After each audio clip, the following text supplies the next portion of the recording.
Wakanda has been ruled by generations of kings and queens that also serve as the nation's protector, known as the Black Panther. In this video, we'll talk about previous, current, and future generations of the rulers of Wakanda, from on-screen adaptations.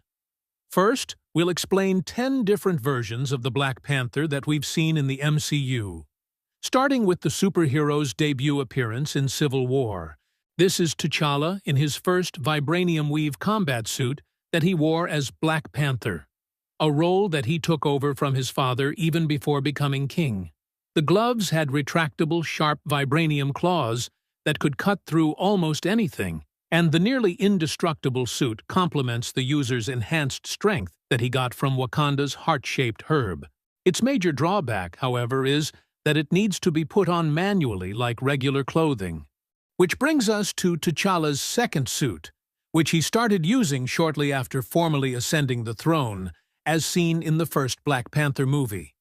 This upgraded suit is made with nanotech, which allows it to be stored entirely in a single necklace.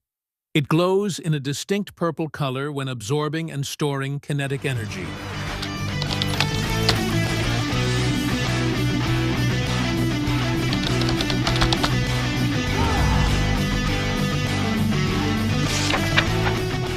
Moving back a bit, we have to mention T'Challa's ceremonial attire during the duels at Warrior Falls, which includes a traditional panther mask, marking him as the representative of the nation's golden tribe. Without his armor, and with his power stripped off, he had to fight any challengers to the throne on equal grounds. And we saw how M'Baku wore a monkey version of the ceremonial mask, as his tribe worshipped a different god. Next, we'll talk about Killmonger and his flashy gold leopard-themed suit that he wore during his extremely short-lived reign as King of Wakanda. Similar to T'Challa's second outfit, this nanotech-based suit is also stored inside a necklace. Killmonger also used a traditional Wakandan sword and short spear made of vibranium. Despite its different color theme, the suit had all the features of T'Challa's upgraded suit, along with the same weakness, as its form could be disrupted by strong magnetic fields.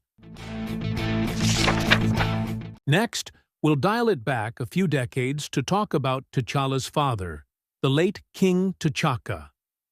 During his reign, he used a different Black Panther suit with golden linings, with a traditional Wakandan garment fitted over his right shoulder area. It was basically an older generation suit, similar to T'Challa's first outfit. In his later years, T'Chaka chose to focus more on his duties as king, and had already passed down the role of Black Panther to his son. And in an alternate universe seen in Marvel's What If, T'Chaka was part of the 1980s Avengers team, formed to thwart the celestial ego's plans of conquering Earth. King T'Chaka of the African Kingdom of Wakanda. Now we'll jump back to recent times and talk about Shuri, who succeeded his brother as the Black Panther following his untimely demise. With the heart-shaped herb gardens having been burned down during Killmonger's rule, she recreated a synthetic version of it for herself, along with a new nanotech vibranium Black Panther suit. This costume had similar markings to the ones on Shuri's face, and had sonic blast gauntlets on both hands.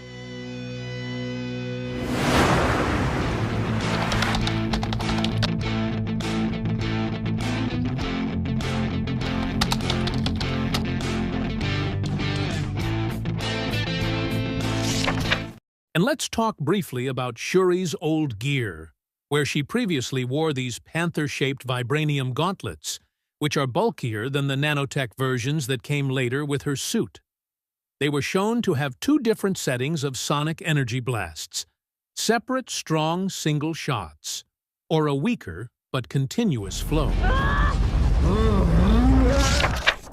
Now let's jump centuries back to the past, to mention Bashenga, the warrior shaman who first united the 5 warring tribes of Wakanda, and became their first king.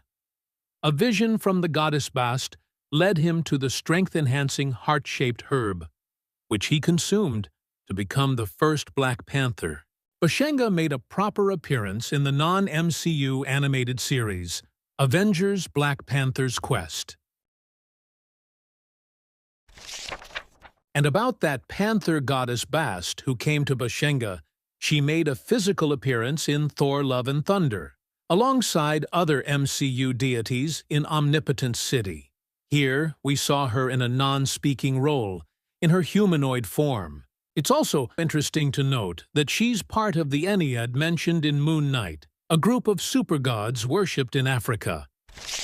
Now the next one here is more of a bonus mention, as it's from a MCU-related VR game, but doesn't exactly fit anywhere in the timeline, but we may as well consider it an alternate reality.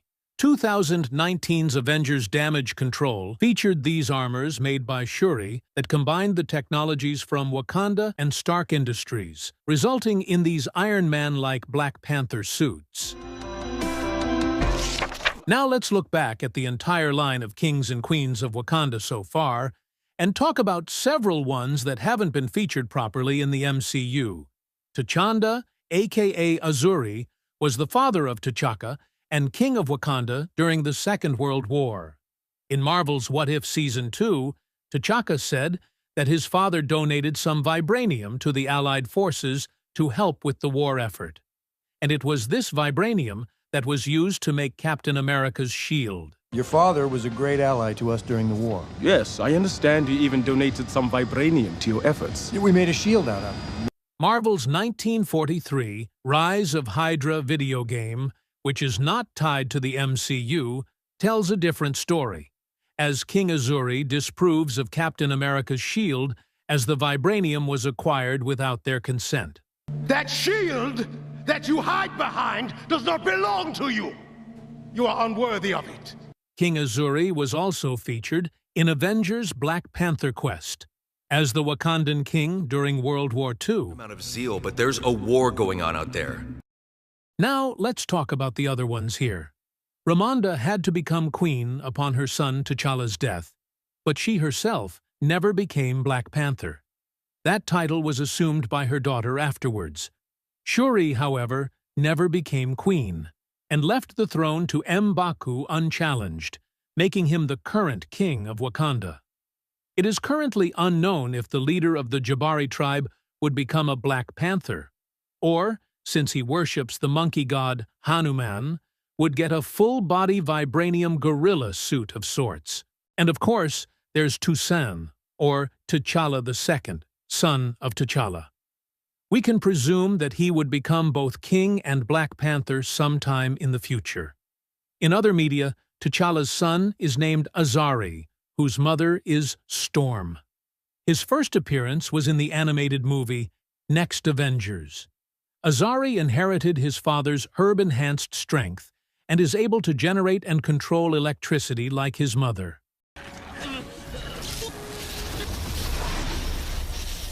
Going back to the MCU, they did actually feature many other unnamed previous Black Panthers/Wakandan kings of the past during T'Challa's trip to the ancestral plane. And we have to mention T'Challa and Killmonger's unique variants from What If Season 1, both founding members of the Guardians of the Multiverse. This T'Challa was taken away to space at a young age and grew up to become the legendary outlaw Star-Lord. And his variant cousin from another universe, Killmonger, had a long, interesting career as a backstabbing villain, even acquiring the Infinity Stones along with Ultron's armor at one point. There's also the Eyes of Wakanda TV show that is set in the main MCU timeline and will feature more previous Black Panthers of the past. We've tried not to bloat this video with mentions of other Black Panthers seen throughout history from the comics, and instead focus on the ones that have appeared on screen only. We'll save all of those for another upcoming video. Thanks for watching.